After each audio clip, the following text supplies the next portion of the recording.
Hey guys, you're here with myself, Mike Parry, on Lucky Live TV. I'm sitting here at Sands and playing in Bossa with Phil Faversham, the man behind Hed Kandi. How you going, Phil? Yeah, I'm good, man. How you doing, mate? Yeah, very well, mate, very well. So you guys are doing a bit of a party down here at Sands today. Tell us what's going on. Yeah, a little afternoon soiree with our friends from Sonica, Emma cool. and Damien. Damien's an old friend of mine, so it's not our usual kind of pre-party, but you know, we did an extra one. It's closing this weekend, so it's a really nice venue. It's a nice spot, lots of beautiful people. So it really is. You know, they asked us we want to come down and do an extra party. It's like rude to say no, really. Yeah, exactly. It's a wicked place to do a party, isn't it? Yeah, it's beautiful amazing. beaches out there, lovely people sitting out in the beds and everything. Exactly. And so how's the season been for you guys? It's been amazing. We moved this year. We moved to Parry, which there was some skepticism about the move. You know, Parry is one of the oldest venues on the island. It's been there 35 years this year. Yeah. Believe it or not, 35 years is a long time. It's the second oldest venue on the island, second to Pasha. And there was some skepticism, but to be honest with you, as a space, it's the best space we've had. It entirely suits what we do, you know, in terms of the brand. It's a really great fit, and this season's been amazing for us. I mean, the numbers have been great, and the feedback has been. I mean, you know, the English like the underdog as well. So you go there, and it was like, oh, you're moving to San Antonio, blah blah blah. I think Pete Tong moving Wonderland over there last year, or the year before, sorry, has kind of kicked down some of the doors. So yeah, it's been amazing. You know, the production that we really kind of upped our game this year. You know, a club like Space, we were at Space last year, and you know, it's kind of all there, isn't it? It's like the sound system's amazing, the reputation's amazing.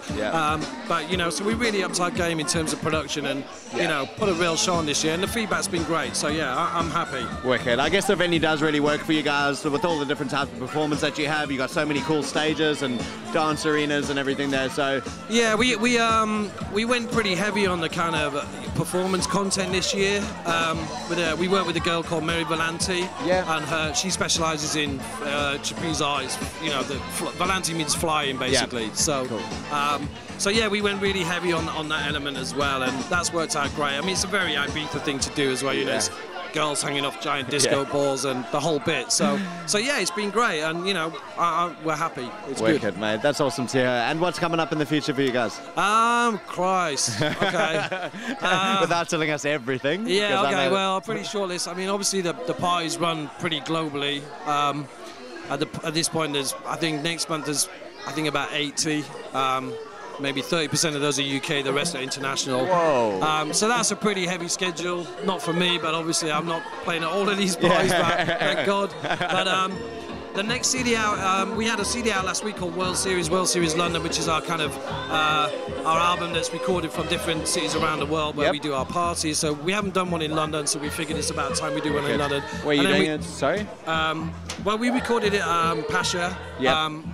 And last week we did an extra party, a launch party at Maddox for London Fashion Week. Yeah, cool. That was really cool. We had, you know, celebrities and Saturdays, and Joey from Friends turned up. That was kind of. Are you serious? Yeah, it was kind of funny. That's awesome. It was like there was a bit of a row between him and Molly from the Saturdays about my name is not Joey, and he actually got up and played some records, which was pretty cool. So that's awesome. Yeah, so yeah, we did a launch party there. That's been great.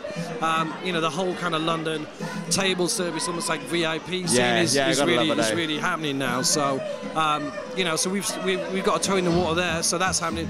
The next album is New Disco, which comes out on the 25th of October.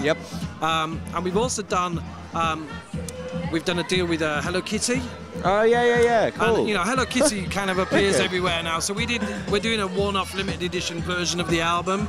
The music is the same, but the artwork, Jason Brooks, our illustrator, has done a bespoke kind of Hello Kitty version of it. Cool. And it's all kind of really cute, and the whole, you know, kawaii Japanese cute thing. So that's pretty interesting. You know, it's a bit of an experiment. I think it'll give us a bit of a stretch in terms of audience, obviously. I mean, you know, there's a popular misconception that Hello Kitty is a kids brand. It's not. It's kind of predominantly females, 25 to 35. So that's fun. Just a bit of fun, really, and something different. And then after that, we're into Christmas, the big Christmas TV album, and big shows in London, etc. Cool. That's awesome. You guys got a busy schedule, eh? Yeah. It's pretty relentless. Every day in the office, and you know, out on the road every weekend. But you know, it's been the real job. I'm not complaining. Exactly, mate. Definitely. I'm not complaining. And what's your actual role, Phil? I'm the brand director. Cool. Originally, I was, which is a fairly new thing, but originally I was the A&R director, which meant my focus was just the music. Yeah. But now my focus is pretty much the whole thing. Yeah, cool. We've also just launched our own fashion line. So we've owned, so far we've owned one store in Kent near London. Also online, there's a huge fashion portion of our website which we've rebuilt. It runs pretty much like ASOS. Yeah, the next store is in Liverpool, and then we're going to roll out next year. Awesome. And then franchises and the whole bit. So that's the big plan right now. That's the big investment. That's where the focus is, outside of the things we always do traditionally. So you know, and that's happening. It's been a great start, and the response to it has been great. Obviously, it's predominantly nightclub wear.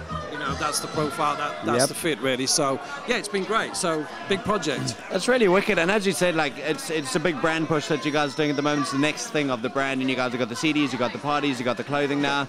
I mean, it's been such a successful brand, and being someone who works with the company, what do you think it is that's made Hed Kandi so big? I think it's about the point of difference. You know, I mean, house music can be pretty po-faced at times, and you know, a lot of people are preoccupied with being cool. When actually, you know, the traditions of going out and enjoying yourself are always there. You know, people want to go out and let down their hair, and you know, the whole kind of production base, you know, we build an environment. It's not about talent DJs in terms of name DJs. Yep. You know, our guys, they all deliver, they know the brand, they understand the brand.